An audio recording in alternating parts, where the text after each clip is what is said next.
Effects of regional economic integration पे हम पहुंचे थे, जहाँ पे हमने देखा कि पोटेंशियल जो बेनिफिट्स होते हैं एक कॉमन ट्रेड एरिया के, या इकोनॉमिक यूनियन के या पॉलिटिकल यूनियन के, उसमें ट्रेड क्रिएशन होती है, ग्रेटर कंसेंसस डेवलप होता है between Nations, political cooperation increase होता है, जॉब्स क्रिएट होती हैं और फॉरेन कंपटीशन डेवलप होता है।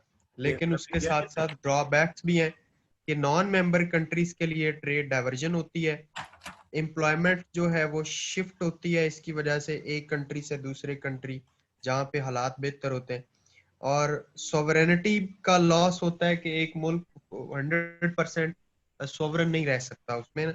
और उसके अलावा अपना ग्लोबलाइजेशन का ब्लैकलिस्ट चलता है, बैकलिस्ट चलता है उसका नॉन मेंबर कंट्रीज के लिए। ठीक है, तो अब यहाँ से हम थोड़ा सा आगे चलते हैं और इसको हम डीपली देखने की कोशिश करते हैं।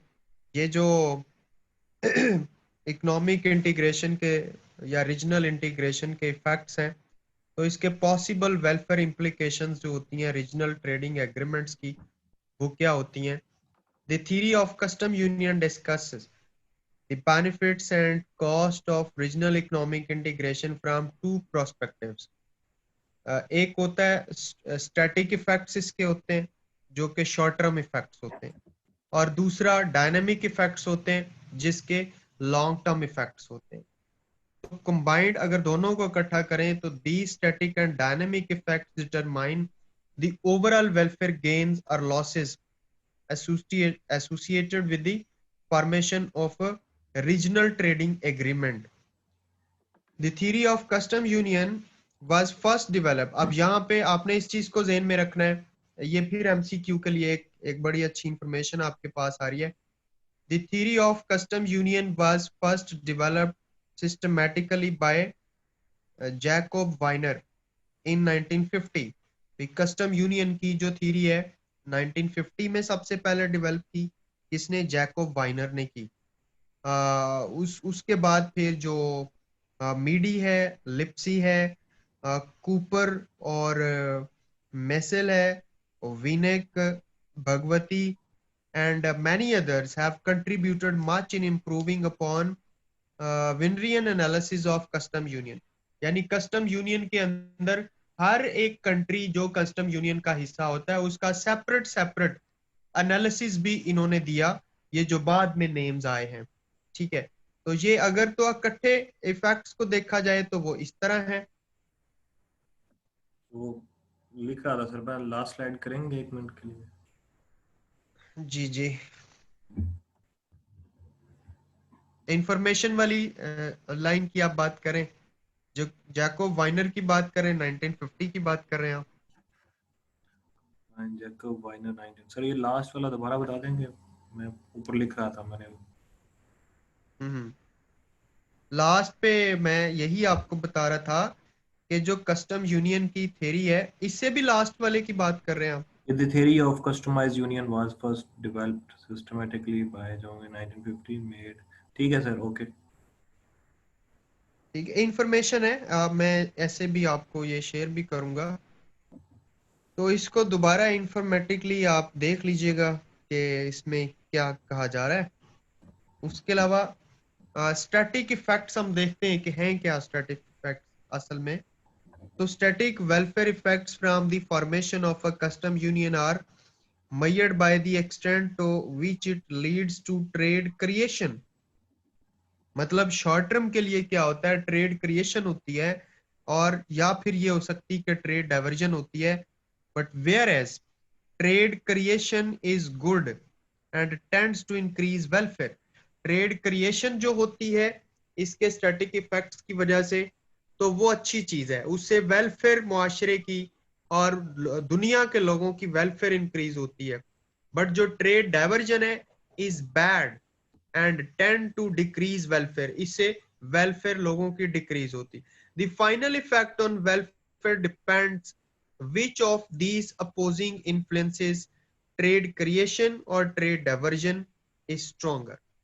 तो हम सबसे पहले बढ़ते हैं ट्रेड क्रिएशन की तरफ। कि ट्रेड क्रिएशन कैसे होती है।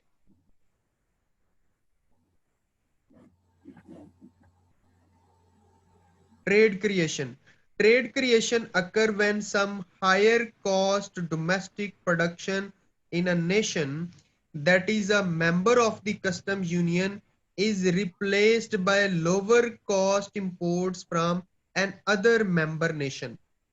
ठीक है, by this activity you can increase the welfare. दोबारा इसको देख लें, हम बात कर रहे हैं ट्रेड क्रिएशन की, कि ट्रेड क्रिएशन कैसे होती है। ट्रेड क्रिएशन उस वक्त होती है जब किसी हायर कॉस्ट डोमेस्टिक प्रोडक्शन को आप किसी ऐसी अपने मेंबर दूसरे कंट्रीज के साथ रिप्लेस कर लेते हैं जिसकी कॉस्ट कम आ रही होती है, लोअर कॉस्ट आ रही होती है, और आप लोअर कॉस्ट लगा के इंपोर्ट कर लेते हैं, बजाय इसके कि आप ज्यादा रिसोर्सेज लगा के, ज्यादा लेबर कैपिटल लगा के, ज्यादा पैसा लगा के आप वही चीज बनाएं। उससे बेहतर है कि आप सस्ती खरीद लें दूसरे मेंबर कंट्री से। तो इस तरह ट्रेड क्रिएशन होती है। समझ रहे हैं मेरी बात? ये थोड़ा सा ट्रेड क्रिएशन का डेफिनेशन आप इसे समझ लें या उसके वर्ड्स हैं, लेकिन एक्चुअली ट्रेड क्रिएशन के लिए अगर आप टेक्निकल कोई फिगर उसकी बनाना चाहें या डायग्राम बनाना चाहें तो I am going to show you. Look at it, this sir figure जो इज लोअर कॉस्ट मेंबर्स हैं वो छोटी नेशंस होती हैं?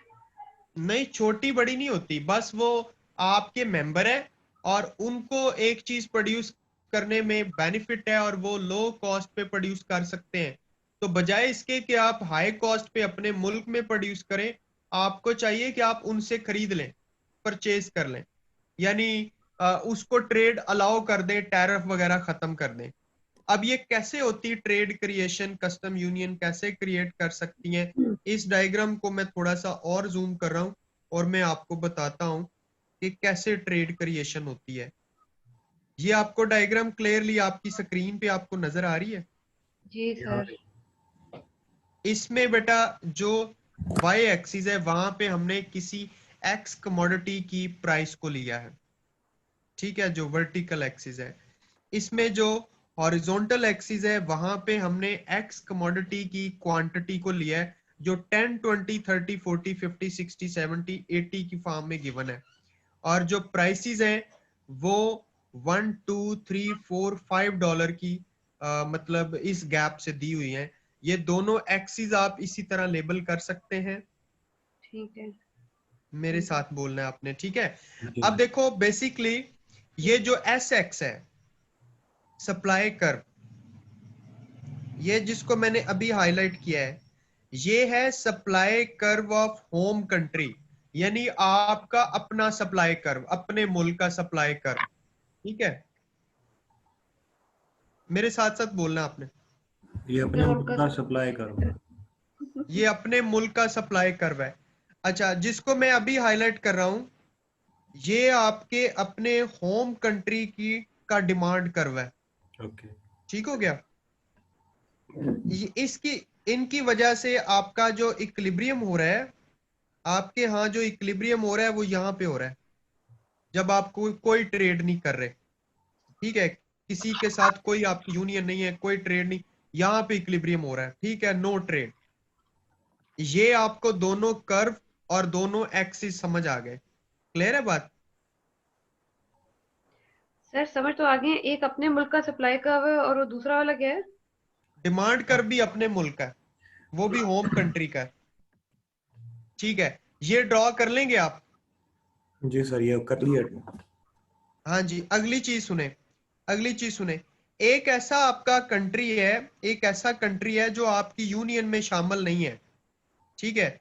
उसके उसका वो आपको सप्लाई कर्व इस तरह दे रहा है जिसके आप ऊपर आपने टैरिफ लगाया हुआ है। अभी मैंने इसको रेड में हाईलाइट किया है कि ठीक। एक कंट्री है, कोई नॉन मेंबर कंट्री है आपकी यूनियन का, उसका सप्लाई कर्व ऐसे है, S1 प्लस टैरिफ, ठीक है। क्या है? ये कर्व है, जी से S1 प्लस टैरिफ, यानी ये उस कंट्री का सप्लाई कर्व है जिसके ऊपर आपने जिसकी एक्सपोर्ट्स के ऊपर आपने टैरिफ भी लगाया हुआ है। जब वो नॉन सप्लाई देता है जी नॉन मेंबर सप्लाई कवर। जी अब होता क्या है कि ये आपके सप्लाई कर्व को जे पॉइंट पे इंटरसेक्ट करता है और आपके डिमांड कर्व को ये एच पॉइंट पे इंटरसेक्ट करता है, ठीक है। और आपका इस पॉइंट पे जो ट्रेड वॉल्यूम है वो है कहाँ 20 से 50 तक का, यानी कितने का 30 का ट्रेड वॉल्यूम। सही है, ये बात समझ आ गई। ठीक है। सर अच्छा, अब आपने क्या करना है, आप ट्रेड यूनियन बना रहे हैं या कस्टम यूनियन बना रहे हैं। कस्टम यूनियन में अभी हमने पढ़ा कि जो मेंबर कंट्रीज होते हैं उनके जो ट्रेड बैरियर्स होते हैं वो हटा दिए जाते हैं। ट्रेड बैरियर्स हटाने का मतलब क्या है कि अगर हम इस नेशन जो हमें ये वाला सप्लाई कर्व दे रही है, अगर हम उसे मेंबर बनाते हैं ट्रेड क्रिएट करने के लिए, तो हमें टैरिफ हटाना पड़ेगा ना। हाँ जी। जी सर बिल्कुल। जब हम टैरिफ हटाएंगे, जब हमने टैरिफ हटाना है तो टैरिफ हटाने की वजह से उसका सप्लाई कर्व ये हो जाएगा, ये ठीक है। जिसके ऊपर मैंने लाइन लगाई है या जिसको मैंने हाईलाइट किया है। ये ठीक हो गया सर, 1 ये टू हो गया 70, 1 to 70। अच्छा, अब देखिएगा, अब देखिएगा जो आपका ट्रेड पहले हो रही थी 30 की, कितने की हो रही थी, 30 की 30 की बोलिए, हो रही थी। 70 की। अब देखो बी पॉइंट, एक मिनट में पेन उठा लूं, ये बी पॉइंट और सी इधर पॉइंट, से कहां पे, C M point, point, C point sir. C point, बिल्कुल जी, बिल्कुल बिल्कुल सी पॉइंट, सी पॉइंट और बी पॉइंट। अब आप देखें ट्रेड का वॉल्यूम कितना हो गया, 70। 10 से लेकर 70 तक है ना, 10 जी। से 70 तक। अब 60 का ट्रेड 60 वॉल्यूम का हो हो गया, गया। 60 का। ये क्या किया, आपकी जहां पे ट्रेड हो रही थी 30 यूनिट्स की, वहां पे आपकी ट्रेड कितनी होगी, डबल हो गई, ये होगी। 60 यूनिट्स की हो गई। ये आपने क्या किया है, आपने ट्रेड क्रिएशन किया है। सही हो गया। कम ये पैसों में रोल है, ज्यादा। ये रोल है कस्टम यूनियन का in trade creation. I just wanted to teach you. Is it clear now. Yes sir. जी सर। ये इसका मतलब है कि ये आप डायग्राम बना लेंगे।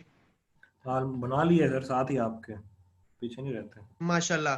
अच्छा, अब दूसरी चीज है ट्रेड डाइवर्जन की भी हम बात करेंगे। हम देखते हैं पहले तो थ्योरेटिकली कि ट्रेड डाइवर्जन हम कहते किसे हैं, किस चिड़िया का नाम है ट्रेड डाइवर्जन। ये देखें आपके सामने थ्योरेटिकल आ गया ट्रेड डाइवर्जन का। Trade diversion occurs when lower cost imports from outside the custom union are replaced by higher cost imports from a union member। Trade diversion ये है कि आपकी यूनियन का एक मेंबर है, वो आपको महंगी चीज बना के दे रहे हैं, आप उसे एक्सेप्ट कर रहे हैं। और एक नॉन मेंबर कंट्री है, आपकी यूनियन का बंदा नहीं है लेकिन वो सस्ती चीज दे रहा है, तो आप वो एक्सेप्ट नहीं कर रहे बल्कि आप उस पर टैरिफ लगा के उसकी चीज को और महंगा कर रहे हैं। समझ रहे हैं मेरी बात। इस तरह क्या होता है, इस तरह ट्रेड डाइवर्जन होती है। This results because of preferential trade treatment given to member nation. Trade diversion by itself reduces welfare because it shifts production from more efficient producers outside the custom union to less efficient producers inside the union. Since the formation of custom union usually results in both trade creation and trade diversion, the welfare of the nation forming or joining a customs union can increase or decrease depending on the relative strength of these two opposing forces। हमने शुरू में इसके drawbacks में ये भी बात की थी कि ट्रेड यूनियंस का रोल एक ये भी है कि उससे ट्रेड डाइवर्जन होती है। और शीजा ने कहा जी वो नॉन मेंबर्स के लिए ट्रेड डाइवर्जन होती, जारी बात है अगर बाहर से कोई नॉन मेंबर कंट्री सस्ती भी चीज दे रहा है तो ये उसे एक्सेप्ट ही नहीं करते, उस पर बैरियर लगा के उसकी चीज को महंगा कर देते हैं। और अपना जो मेंबर कंट्री होता है उसके ऊपर टैरिफ नहीं लगाते और उससे ये महंगी जो चीज है उसे एक्सेप्ट कर लेते हैं। ये ट्रेड डाइवर्जन होती है। अब इस ट्रेड डाइवर्जन को अगर हमने डायग्रामेटिकली देखना है तो वो डायग्राम मैं अभी आपकी स्क्रीन पे शो कर रहा हूँ। थोड़ा सिनेरियो चेंज है। ठीक है।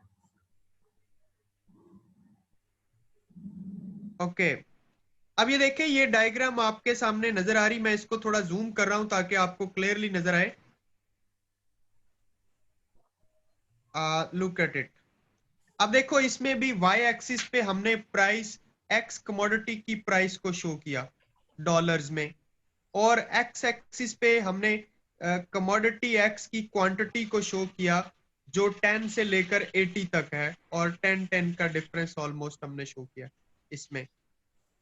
अब यहाँ पे बिल्कुल उसी तरह जैसे हम पहले बात कर रहे थे कि इसमें जो ये डिमांड कर्व है जिसको मैं हाईलाइट कर रहा हूं dx, ये डिमांड पर होम कंट्री है, होम कंट्री का डिमांड कर्व है, और ये सप्लाई कर्व है सप्लाई ऑफ होम कंट्री, और बेसिक जो इक्विलिब्रियम है that is taking place at this point ई।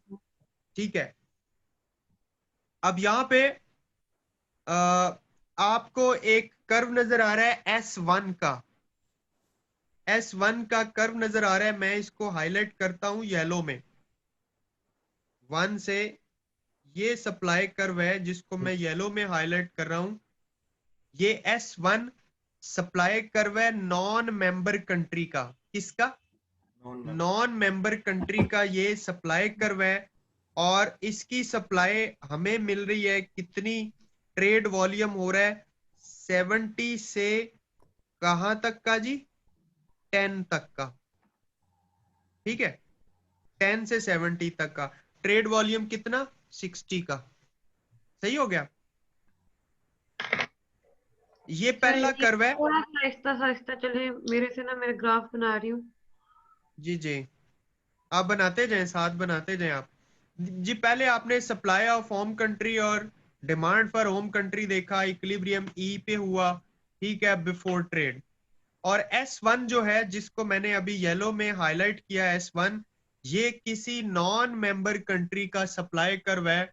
अगर हम उसके साथ ट्रेड करते हैं बगैर टैरिफ के, विदाउट टैरिफ, तो ट्रेड वॉल्यूम 60 का होता है जो मैंने अभी शो किया है ये। ठीक है ना? ठीक है ठीक है। यहां तक बात क्लियर होगी। अब एक हमारा मेंबर कंट्री है, एक मेंबर कंट्री है जिसको मैं अभी रेड में हाईलाइट करूंगा। उसका सप्लाई कर्व है S2, ये वाला S2। 3 है सर। S3, जी बिल्कुल S3 के नाम से है। S3 ये हमारा यूनियन का मेंबर कंट्री है। इसके इस सप्लाई कर्व से जो ट्रेड का वॉल्यूम हमें मिलता है जनाब, वो वॉल्यूम आप देखें B0 से यानी 60 और C 15 का और 60 का अगर आप डिफरेंस देखें तो कितना होता है? 15 का और 60 का 45 का डिफरेंस, 45 का होता है ना। 60 में से 15 माइनस करें, क्या होता है? 45 का ट्रेड वॉल्यूम है ना मेंबर कंट्री का। जी जी, मेरे साथ बोले ना, मैं आपको समझा रहा हूं तो मुझे भी पता चलना चाहिए कि आपको समझ आ रही है कि नहीं आ रही। ठीक है, 45 मेंबर का ही। 45 हो गया। ठीक है, अब ट्रेड डाइवर्जन का हम केस बना रहे हैं। हमने पता है क्या किया है फरूक साहब? हमने पता है क्या किया? हमने ये किया है कि जो नॉन मेंबर कंट्री था, जो हमारे पास नॉन मेंबर कंट्री था S1 सप्लाई कर वाला, उस पे हमने टैरिफ लगा दिया। ठीक है, जब टैरिफ लगाया तो उसका सप्लाई कर्व S1 से शिफ्ट होके कहां चला गया? S1 प्लस टैरिफ, ये जिसको मैंने ब्लू को हाईलाइट किया। ठीक है, अब उसका कंसीक्वेंटली क्या हुआ? कंसीक्वेंटली ये हुआ कि ट्रेड वॉल्यूम जो 60 था उसकी वजह से, अब उसके साथ हमारा ट्रेड वॉल्यूम H पॉइंट जहां पे 50 यूनिट्स हैं, और दूसरी तरफ जे पॉइंट को अगर आप मिलाएं तो 20 आ गया, ठीक है ना। जे पॉइंट पे क्या आ गया, 20 आ गया। आ गया। तो 20 और 60 का डिफरेंस देखें कितना, 20 और 60 का डिफरेंस 40। 40 का, सही हो गया, 40 का ट्रेड वॉल्यूम रह गया।